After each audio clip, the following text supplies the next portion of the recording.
안녕하십니까. 일용 리서치입니다. 그 디스플레이 오늘 자료 쓰셨는데 네. 하여튼 업종 의견은 중립이고 네.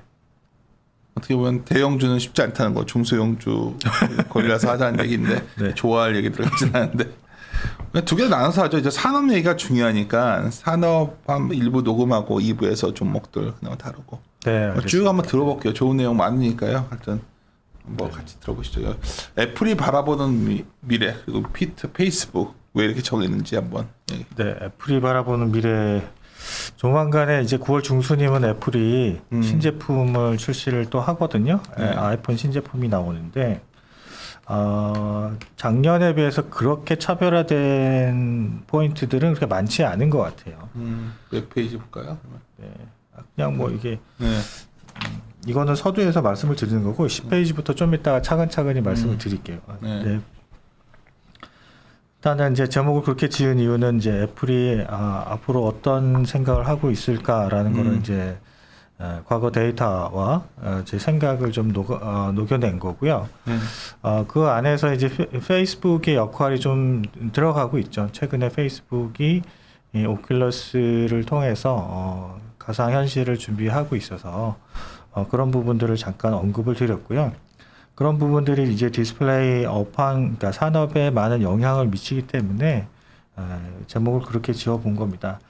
현재 이제 처해 있는 디스플레이 산업의 의견은 이제 뉴트럴을 제시를 드리는데요. 그 이유가 이제 다음 페이지 11페이지부터 나옵니다. 11페이지. 네. 왜 뉴트럴을 제시했냐면 1번 그림인데 최근에는 좀 조정을 받았지만 디스플레이 업종이 PBR 하이 이제 고점, 과거 고점까지 올라갔다가 최근에 좀 조정을 받고 있어요. 이제 그 이유가 그 밑에 2번, 3번 이렇게 이런 그림인데 디스플레이 업종의 주가는 패널 가격의 흐름과 상당히 민감하게 많이 움직입니다. 근데 이제 32인치 패널 가격을 보시면 최근에 급락했어요. 8월 들어서 뭐 급락했네. 네, 그림 3번인데요. TV 패널 가격이 급락을 하게 되면 모니터 노트북 패널 가격이 시차를 두고 차근차근히 떨어집니다. 이게 아무래도 수요와 공급을 생각을 하시면 쉬울 텐데 TV 쪽에서 오버서플라이가 발생을 했다라는 얘기겠죠. 가격이 급락했다라는 얘기는 그러면 이제 TV 패널 캐파를 모니터 노트북으로 패널 생산 업체들이 옮길 거예요. 그러면 자연스럽게 모니터 노트북도 패널 가격이 그러니까 공급이 과잉이 되겠죠. 그래서 그런 부분들이 LCD 패널을 생산하는 업체들한테는 좀 이제 수익성이 안 좋아지는 그런 현상들로 이제 다가오겠죠.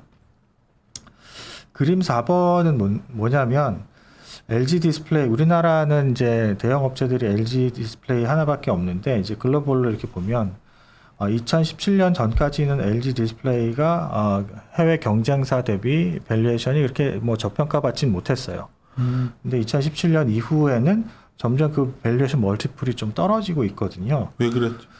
그게 왜 그러냐면 이제 2017년 이후에 그러니까 OLED를 생산하면서 수익성이 더 안 좋아졌고 LCD 업황도 안 좋아졌기 때문에 재무 구조도 되게 이제 우려스러운 상황까지 갔었고요. 그래서 이런 부분들이 이제 멀티플을 좀 깎아내리는 그런 요인들로 작용을 했는데 앞으로는 어떻게 될 것이냐가 상당히 좀 중요한 포인트가 되겠죠. 그래서 LG 디스플레이 입장에서는 그 표 위에 이제 문구에 나와 있는데 1, 2, 3번으로 이제 정리를 했는데 OLED 비중이 점진적으로 확대되고 있는데 이제 3분기부터 흑자 전환이 될 것이냐가 관건이 될 거고 이 흑자 전환이 LCD 업황이 LCD 패널 가격이 떨어지면 OLED 패널 가격도 떨어지지 않을까라고 우려를 하실 텐데 그럼에도 불구하고 OLED 부분이 흑자를 유지할 수 있을 것인지 그리고 OLED 비중이 얼마만큼 이제 개선이 될 건지 믹스 개선을 통해서 이런 부분들이 이제 향후에 중요한 포인트가 될 거다라고 보고 있습니다. 그 13페이지 표 1번은 LG 디스플레이 수익성 그러니까 이제 손익 계산서인데요. 이제 3분기 실적은 2분기 대비 개선이 될 걸로 예상을 합니다. 최근에 TV 패널 가격이 떨어지긴 했지만 모니터나 노트북, 기타 패널 부분에서는 아직까지 크게 패널 가격 변화의 흐름들이 나타나지는 않고 있어서 이런 부분들이 이제 4분기부터 좀 반영이 되지 않을까 저는 이렇게 생각을 하고요. 2022년에 대한 이제 어닝 이제 영업이익 추정치는 저는 올해 대비 약 40% 이상 좀 감소하지 않을까 이렇게 예상을 합니다. 이 부분들이 다 이제 OLED 부분보다는 LCD 부분의 이 수익성이 좀 안 좋아지지 않을까 이렇게 예상을 하고 OLED는 좋은데 LCD가 안 좋은 게 네. 너무 크니까 OLED 좋아지는 걸 네, 너무 네. 압도하는 거네요. 그렇죠. 예, 영업이익 쪽에서도 이제 LCD 부분이 차지하는 비중이 그렇게 작지가 않아요. 이제 올해 이렇게 맨 아래쪽에 기여도를 보시면 올해 3분기 기준으로 영업이익 기여도가 LCD 부분이 90% 정도 되죠. 내년도에도 이제 작지는 않을 텐데 LCD 부분이 좀 우려스럽다 이렇게 보시면 될 것 같습니다. 그 다음 페이지로 가서 보시면 그렇다 보니까 LCD 부분이 상당히 우려스럽다 보니까 OLED 쪽에서 좀 투자 포인트 좀 살만한 종목들을 좀 찾아보자 이렇게 이제 구성을 해놓은 거고요. 그래서 OLED 서플라이 체인인데 장비주들보다는 소재주들을 좀 선호하고요. 소재주 중에서 삼성 디스플레이와 LG 디스플레이 같이 이제 공급을 하거나 아니면 이제 소재 중에서도 발광층 쪽에 공급을 많이 하는 업체들이 좀 유리하지 않겠냐라고 저는 그렇게 생각을 합니다. 그래서 덕산 네오룩스 뭐 그런 업체들이 덕산 네오룩스가 있겠고 덕산 테코피아도 덕산 테코피아에서 중간체를 생산해서 덕산 네오룩스로 공급을 합니다. 그래서 덕산 네오룩스가 삼성 디스플레이 공급을 하는 거고요. 삼성 디스플레이 쪽이 좋은 거 아니에요? 삼성 그 소재들. 디스플레이도 나쁘지 않고 LG 디스플레이도 나쁘지 않은데 이제 삼성 디스플레이는 휴대폰용 모바일용 OLED를 중심으로 하다가 올해 4분기부터 이제 2D TV 나오는데, OLED라고 예. TV 쪽으로 일부 캐파를 이제 신규 증설해서 양산을 시작을 하고요. LG 디스플레이는 화이트 OLED TV 쪽에 중심으로 생산을 하다가 애플 쪽으로 이제 작년부터 공급을 이제 늘려가고 있죠. 그래서 OLED 그러니까 중소형 쪽으로도 캐파가 점점 이게 늘어나야 되는 상황입니다. 그래서 양사가 공이 OLED 캐파를 이제 올해도 늘렸지만 내년에도 늘려야 되고 내후년에도 계속 늘려야 되고요. 아시다시피 양사 모두 LCD 캐파를 점진적으로 줄여나가고 있는 상황입니다. 그래서 LCD 쪽의 부품 소재 또는 장비 쪽을 하는 업체들보다는 OLED 중심으로 이제 투자를 하시는 그냥 게 OLED 소재로 그냥 네. 중심으로 가자. 네, 그게 나을 것 같습니다. 17페이지인데요. 애플이 바라보는 미래라는 제목으로 애플의 현황을 좀 살펴보고자 합니다.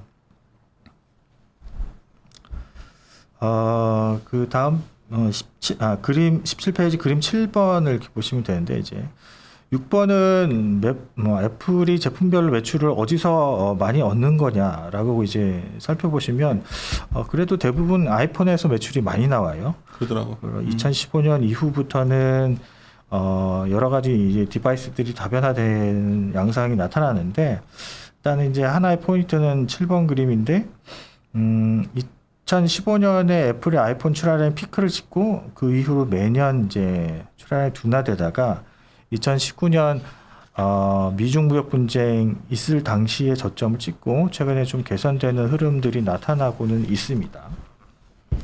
다음 페이지 그림 8번을 보시면 여전히 아이폰의 매출 비중이 높다라는 거를 아실 수가 있을 거고요. 그 2015년 이후에 좀 이제 매출 다변화를 위해서 좀 특이하게 매출이 특별하게 올라왔던 부분들이 애플 뮤직이었어요. 그래서 서비스 부분의 매출액이 이제 그림 9번에 보시는 것처럼 매출 비중이 2015년을 저점으로 해서 급격하게 개선되는 모습들이 나타나고 있습니다. 이 얘기는 뭐냐면 애플이 아이폰만 가지고 매출을 성장을 시키기에는 좀 제한적이지 않았을까 2015년 이후에 그래서 여러 가지 방법들을 고안을 해서 매출을 이제 성장을 시키고 있는데 서비스 부분 애플 뮤직 이외 서비스 부분뿐만 아니라 그림 10번에 보시는 것처럼 웨어러블 뭐 다들 아시는 것처럼 이제 애플 워치가 이제 본격적으로 성장을 하기 시작하죠. 더불어서 그림 11번에서 보시는 거는 이제 ASP가 상승하기 시작했다.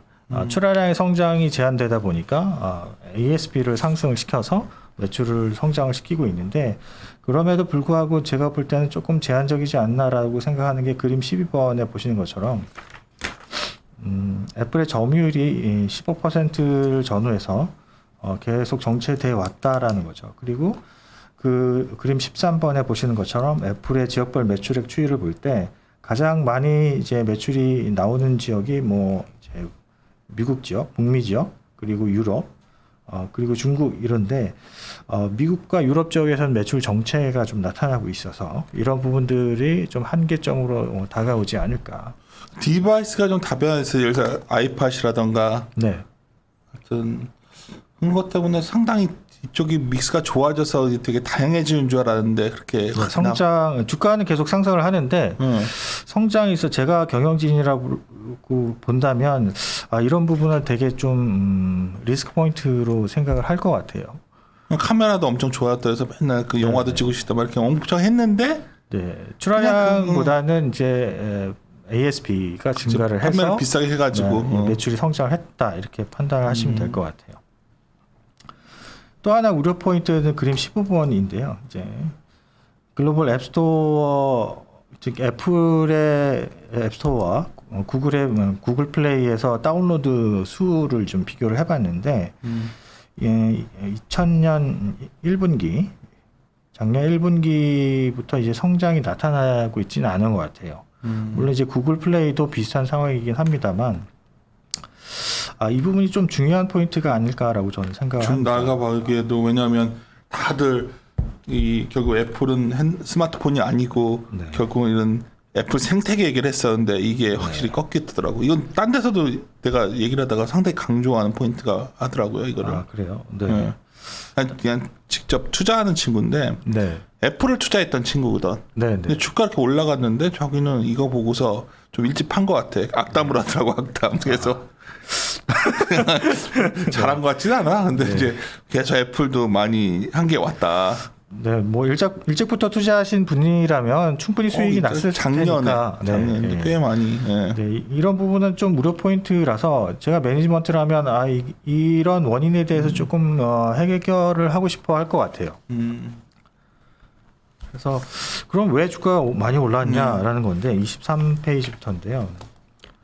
그렇죠. 애플이 성장은 합니다. 성장을 하는 가운데 주주 환원을 2015년부터 엄청나게 하기 시작했죠. 이제 2015년이 아니라 2017년 이후부터죠. 이제 그림 19번을 보시면 그 동안에 애플이 액면 분할도 하고 자사주 매입 소각도 하고 이런 부분들을 이제 많이 해왔다는 걸 아실 거예요. 그래서 그러면 어느 정도까지 해왔냐라는 건데 보통 이제 프리캐시플로우의 주주 환원 비율을 이렇게 비교를 해보면 2018년부터 100%가 넘어가죠. 이제. 그러니까.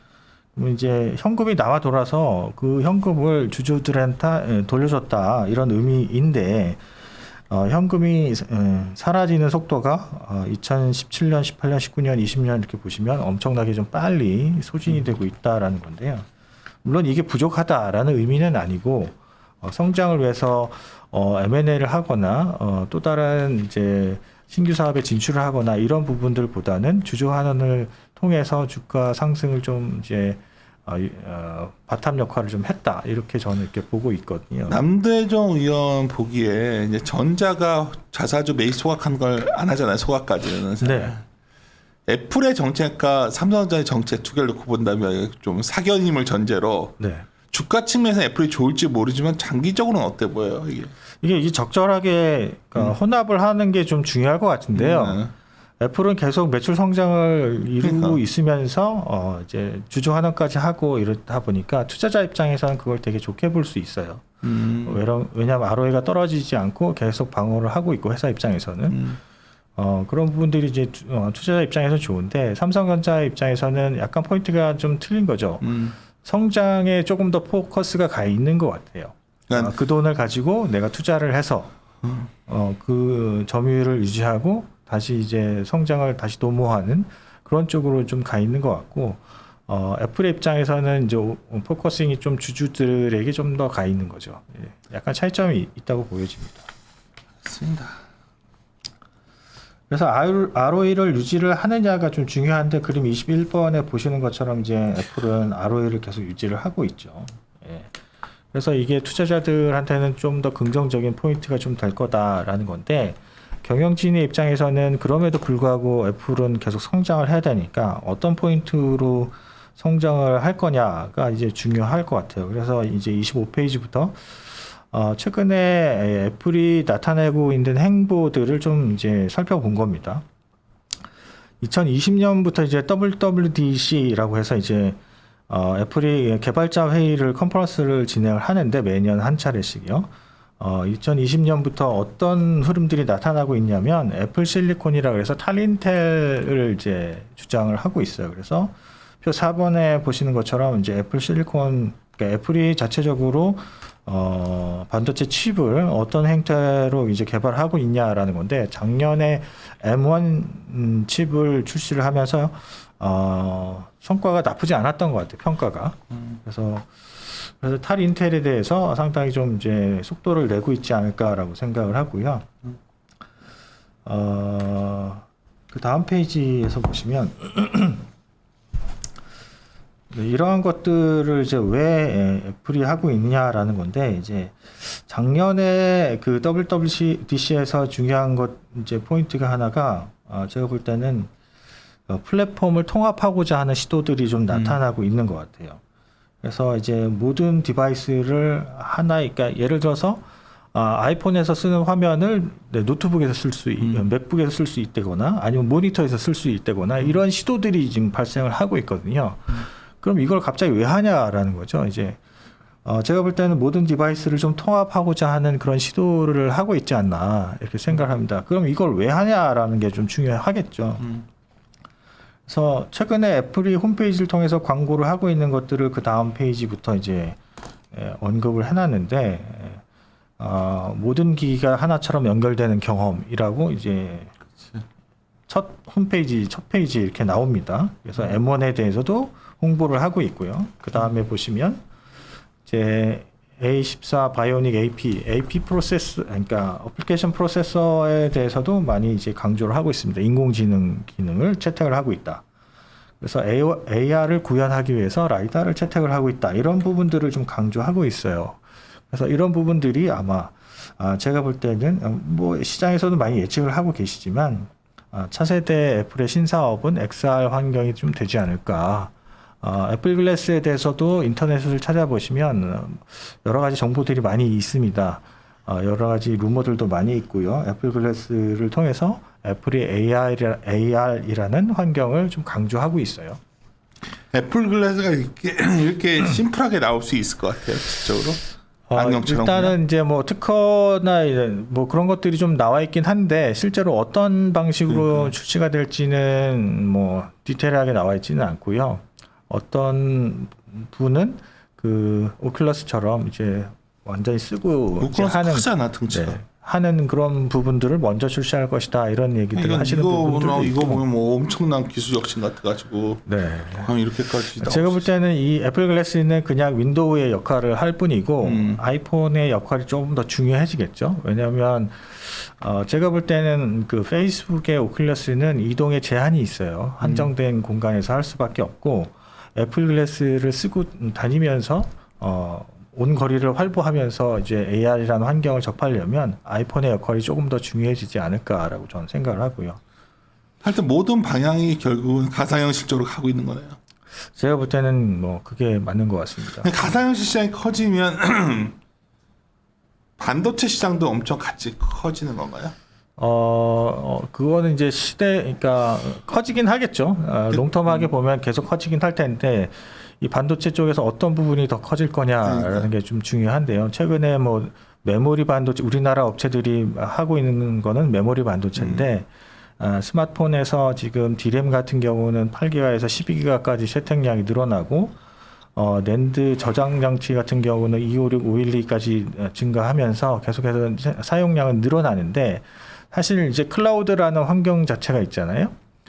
클라우드라는 환경 자체가 포인트는 뭐냐면 개별 단말기, 그러니까 개인들이 갖고 있는 단말기에 대한 성능은 크게 개선이 되지 않으면서 그 서버 중심으로 이제 활용하는 그런 측면들을 많이 강조하는 환경이거든요. 그래서 개별 단말기의 그 스펙 상승은 조금 제가 볼 때는 제한적이지 않을까. 심플하게 사진 같은 거나 동영상이 많아지면 네. 그만큼 스마트폰이 많이 쓰여질 거라고 어떤 사람은 얘기하지만 또 네. 반대로 한계가 있기 때문에 네. 할 수 없이 클라우드화 될 것이다라는 말들을 하더라고. 네.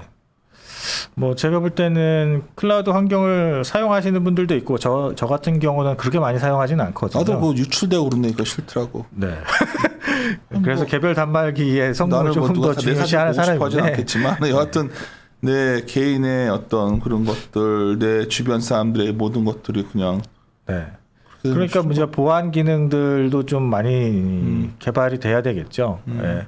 그래서 저는 아이폰을 좋아하는 편입니다. 왜 좋아하냐면 그런 보안 기능이 다른 스마트폰에 비해서 좀 그 보안은 확실해요. 제가 특화돼 그 있다라고 생각하기 비밀번호 때문에. 까먹었더니 네. 그걸 핸드폰 하나를 못 쓰게 됐어요. 제가 방법이 없더라고. 거기에 참 많은 추억이 있는 네. 핸드폰인데 네. 비밀번호를 벌써 치매가 온 것도 아닌데 기억이 안 나가지고 이제 아무튼 그런 환경에 좀 환경으로 이제 애플이 좀 준비를 하지 않을까 저는 이렇게 생각을 하고 있어요. 사실 이 자료에서 제가 그래서 가장 물론 종목, 산업, 디스플레이 산업도 중요하지만 XR 얘기를 너무 많이 하고 서정하면 순 막 그런 책들인데 네. 솔직히 읽다 보면 나 같은 사람은 노땅인지 야, 이거 뭐 이렇게까지 이게 커질까? 막 네. 이런 생각을 하게 돼요. 저는. 네. 근데 엄청 시장이 빨리 커지고 있는 생각이 들더라고 최근에. 네. 그게 이제 페이스북이 아마 불을 당겨서 그런 거 그쵸. 아닐까라고 생각합니다. 오클러스 맞죠? 네. 그림 30번의 오큘러스 그림인데 이거를 이제 초에도 많이 좋아하시는 분들은 많이 사신 것 같아요. 그래서 해보셨어요 이거? 저는 아직 못 해봤습니다. 나도 네. 이거 본 적도 없는데 이게 이렇게 잘 팔린다면서. 이거 살까 하다가 이 리포트를 위해서 살까 하다가 얼마나요? 비싸요? 이거 한 4, 50만 원 정도 하는 것 같아요. 하나 뭐 사서 실험을 해볼까요 우리? 회사 경비를 사서라도. 그래서 우리 저희 장우람 연구원이 가지고 있답니다. 그래서 가져오라고. 아 치사해. 야, 진짜. 이 젊은 친구들은 이걸 확실히 많이 하는 것 같죠. 네. 아무래도 이런 환경에 좀 이제 저희 아들도 게임을 해서 이런 이제 가상현실이나 이런 게임 환경이나 이런 걸 되게 좀 그러니까 이것도 친숙하게. 게임이지. 이게 무슨 가상현실 얘기를 하는데 사실 게임하려고 하는 거 아니에요? 지금은 게임 중심이지만 제가 볼 때 페이스북은 이제 사무실이나 이런 이제 업무용으로도 확장을 하려고 하고 있어서 그런 부분들이 게임에만 국한되어 있지는 않은 것 같습니다. 알겠어요. 좀 들어볼게요. 이게 하여튼 페이스북이 상당히 뭔가 변화를 주려고 하는 것 같아서. 예. 그럼 표 5번은 이제 그 전작과 지금 이제 최근에 작년 말에 나온 제품에 대한 사양을 비교를 해놓은 건데요. 가격을 보시면 오히려 더 싸졌어요. 전작에 그러네. 비해서. 2가 더 싸네 진짜. 네. 예. 그리고 32번을 보시면 판매량이 급증을 했거든요. 그러니까 이거를 내가 야 가상현실 이거 이게 애들 장난하는 거지 그랬더니 본 시대에 뒤떨어진 얘기하냐고 형 막 이러더라고 나한테. 네. 그래서 이게 엄청 잘 팔린다고 하더라고. 네. 이게 이제 최근에 우리나라 다큐멘터리 프로그램을 보다가 약간 이제 이 가상환경을 가지고 돌아가신 그 딸. 네, 딸을 뭐 만나는 다시 거. 만난다든지 아내를 다시 만난다든지 이런 부분들이 있어서 제가 볼 때는 그건 되게 긍정적인 것 같거든요. 좋은데 내가 그걸 봤어요. 그래서 저도 네. 호기심이 많은 사람인 건데 그냥 가상이지 별로 네. 실제 리얼리티 느낌이 전혀 안 받던데 또 네. 상당히 다른가 이게. 뭐 제가 볼 때는 앞으로 사람들이 이제 행태가 개인화도 좀 되지만 사진들이나 이런 것들 추억들을 많이 저장을 하잖아요. 네. 이제 그런 부분들은 어느 정도 사람들한테 좀 다른 감성들을 가지고 오는 것 같아요. 그래서 가상현실을 통해서 예전의 환경이라든지 다른 세상을 접근할 수 있다라고 보면 또 다른 포인트가 좀 성장의 포인트가 되지 않을까 저는 제가 생각하거든요. 재밌는 얘기 들을까요? 제가 약간 인문학적인 책들 좋아하니까 네.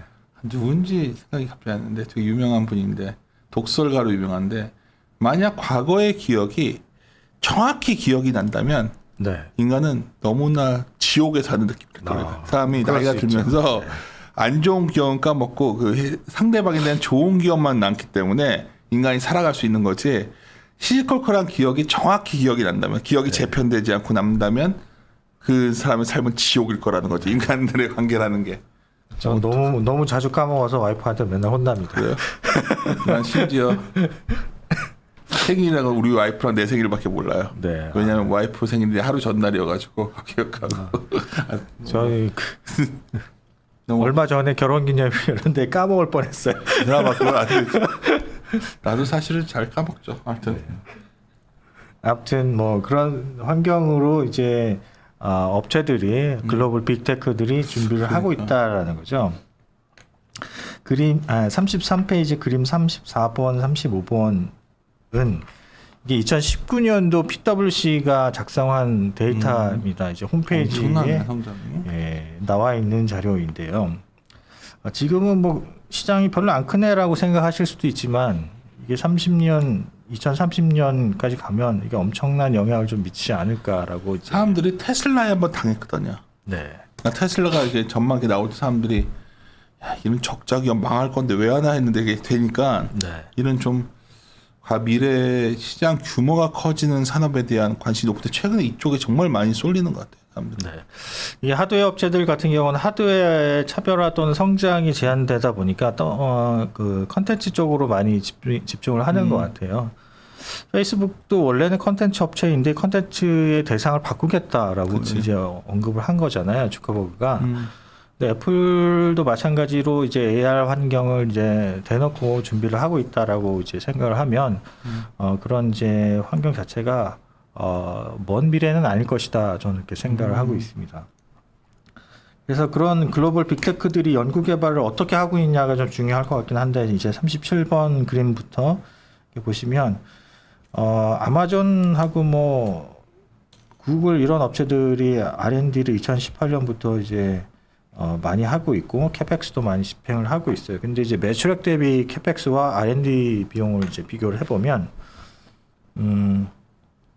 2018년 이후에 그래도 이제 명맥을 유지하고 있는 데가 이제 페이스북, 뭐 애플 이 정도가 되지 않을까라고 저는 생각을 합니다. 그래서 이 업체들이 이 환경에 이거 뭐 전체 연구개발비와 전체 캐펙스이기 때문에 꼭 이제 XR 환경에 준비하고 있다 이런 의미는 아니지만 그래도 연구개발을 공격적으로 하고 있는 업체가 페이스북이다. 저는 이렇게 보고는 있습니다. 그래서 이제 글로벌 빅테크들이 연구개발 열심히 하고 있다라는 거고요. 그래서 이걸 디스플레이로 어떻게 연결을 시킬 수 있느냐라는 건데 37페이지입니다. 아무래도 이제 XR을 준비하고 있는 애플이다 보니까 아이폰을 어떻게 차별화할 것이냐라고 이제 생각을 많이 할 거예요. 그래서 9월 중순이면 애플이 신제품 출시를 할 겁니다. 그래서 최근에 알려진 애플 아이폰 13 또는 뭐 12S라고 얘기를 많이 하는데 제가 볼 때는 특별하게 차별화되어 있는 포인트는 다 많지는 않고 라이다와 디스플레이 정도가 좀 되지 않을까. 그러면서 이제 배터리 용량을 조금 더 개선을 시키는 라이다 같은 경우는 이제 거리를 측정하는 센서이다 보니까 이제 그런 부분들은 이제 AR에 직접적으로 연관이 있겠지만 디스플레이는 무슨 차별화가 있냐라는 건데 120Hz의 LTPO OLED를 채택량을 좀 늘리지 않겠냐라고 많이들 이제 예상을 하고 계세요. 첫 번째 공급하는 업체가 삼성 디스플레이가 될 겁니다. 근데 이제 그동안에 OLED 이게 올라가면 너무 배터리가 빨리 방전되지 않아요? 네, 맞습니다. 그래서 이제 그거 올리기가 쉽지 않다던데. 그래서 쉽지 않아요? 쉽지 않다고 해서 안 하면 영원히 못 하는 거니까 이제 하겠죠. 일부 채택, 그러니까 삼성 갤럭시는 이미 뭐 채택을 하고 있어요. 작년 모델부터 이제 120Hz LTPO OLED를 채택을 하고 있고, 요번에 신제품 폴드 시리즈도 채택을 해서 나왔고요. 그래서 이제 더 이상 OLED만 채택하는 거는 이제 차별화가 아니다. 하이엔드에서는. 그래서 LTPO가 중요한데 사실 이제 LTPO는 애플이 가장 먼저 기술을 개발을 했어요.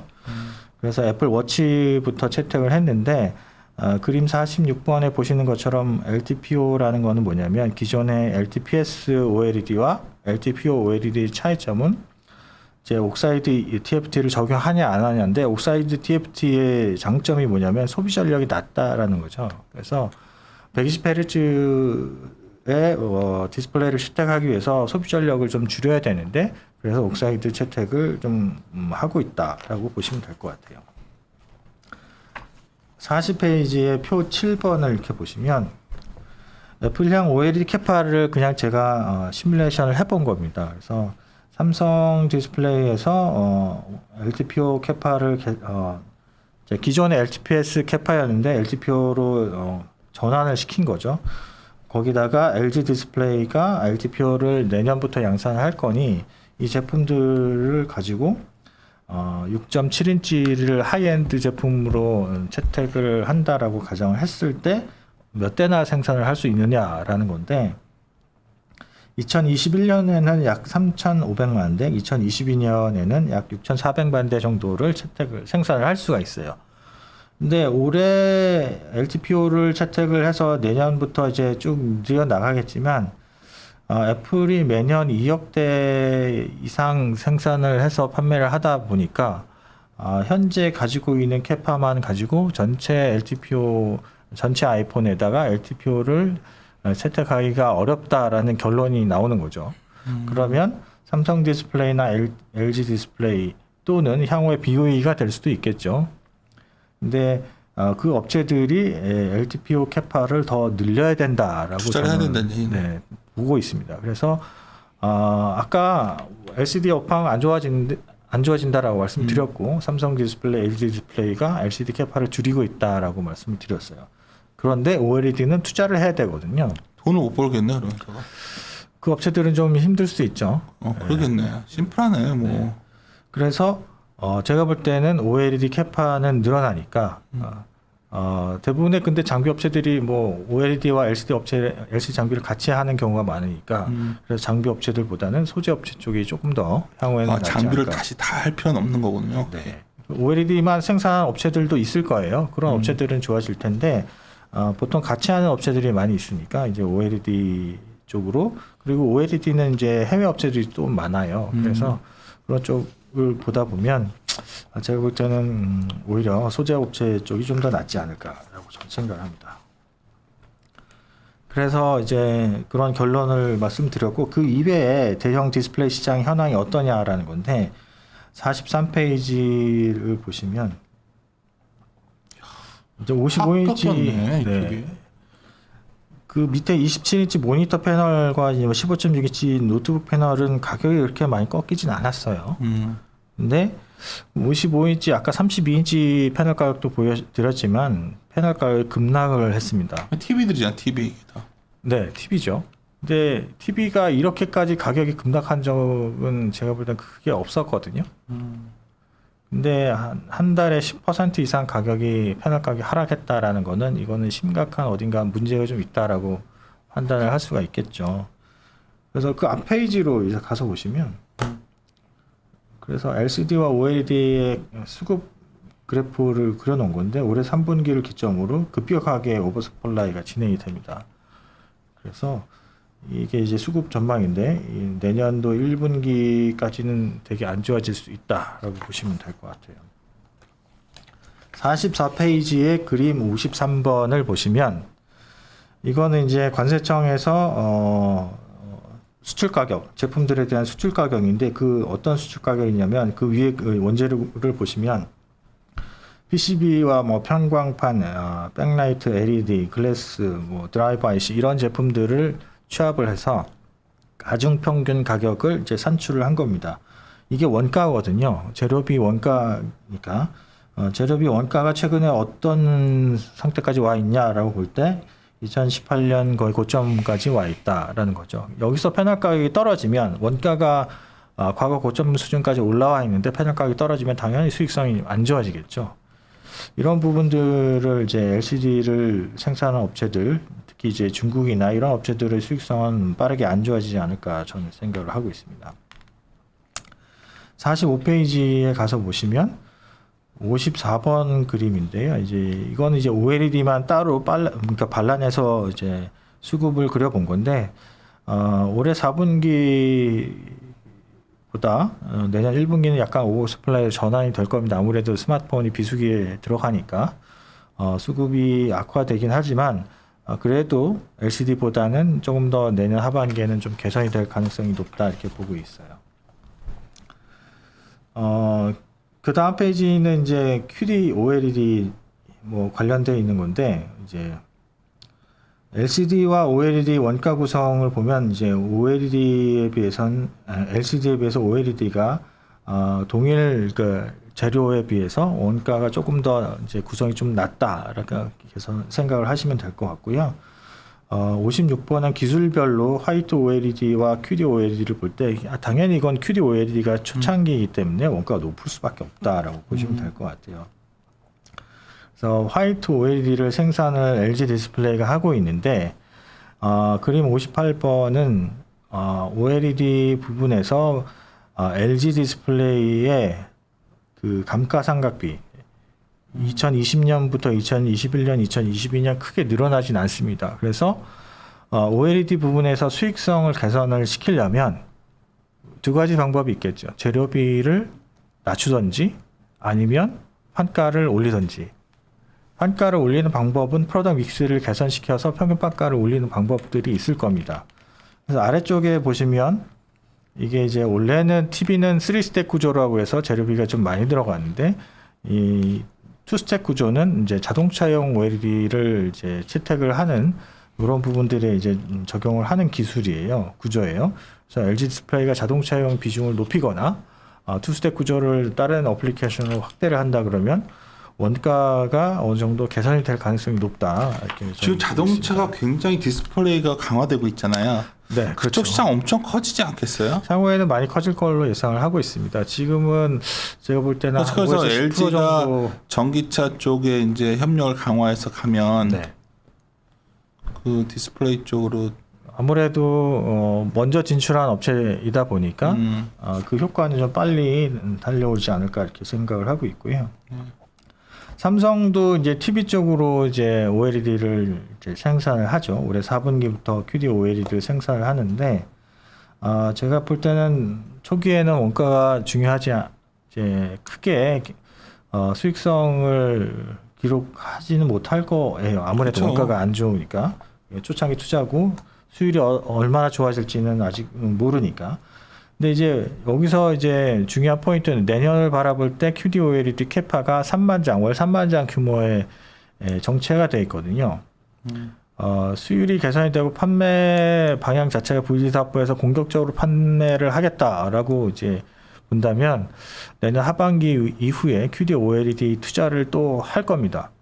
그렇지 않다라고 이제 판단되어지는 경우에는 삼성 VD가 QLED TV를 그 차세대 기술이거든요.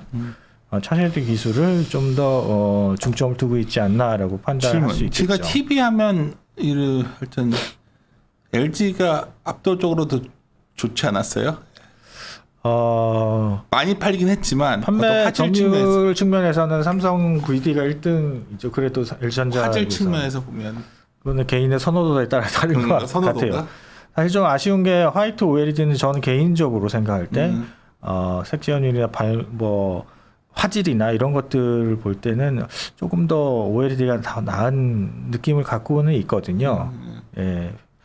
그런데 이제 제가 볼 때는 그 가지고 있는 능력을 충분히 시장에다가 발현하지 못했다. 저는 그렇게 생각을 하고는 있습니다. 그렇다고 삼성 디스플레이가 안 좋다 이런 얘기는 아니고요.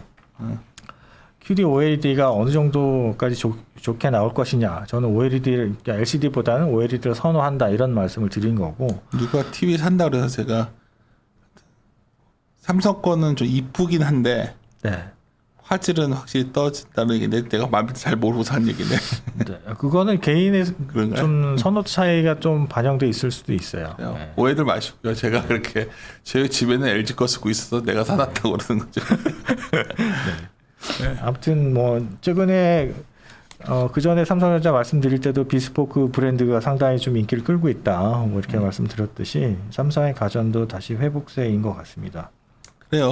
여튼 뭐 그래서 QLED TV가 개발이 된다. 여기에 중점을 두고 있다라고 하면 제가 볼 때는 이제 OLED는 그 다음에 약간 방향성을 좀 잃을 수도 있긴 한데 그건 아직 먼 미래니까 굳이 그렇게 생각할 필요는 없고 여튼 지금 상태에서는 OLED가 계속 캐파가 커져야 된다는 거에 이제 포커싱을 두시는 게 맞을 것 같다. 이렇게 그래서 산업에서 보시면 굉장히 방대한 내용을 지금 짧게 다뤘어요. 네. 그러니까 한번 다시 자료를 보시면서 차근차근 한번 중간중간 데이터를 보셨으면 좋겠고, 여기서 이제 우리가 하나 결론, 진짜 투자는 어떻게 해야 되냐 하면 결론은 너무 자명했었어요. 최근 몇 개월간. 네, 네. 그냥 OLED 소재가 좋았거든요. 네. 그러니까 주가가 이제 좀 올라와 있는 게 부담이지만 저번에 덕상 테커피아는 좀 미리 한번 언급을 하셨었고. 네, 네.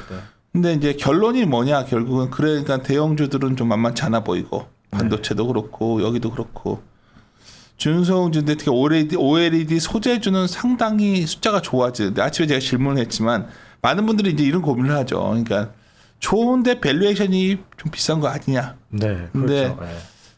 요즘 장 분위기가 밸류에이션 비싸도 이런 걸로만 몰리는 분위기여서 네. 그냥 여기서 해야 될 것 같다. 저희들은 탑픽으로 제시한 게 덕산 네오로스 덕산 테코피아 네. 그다음에 에날로 이노스 첨단 소재 말씀하셨는데 이거 한번 기업 내용 한번 자세히 한번 다뤄보죠. 그러면 네, 잠시 쉬었다 하겠습니다.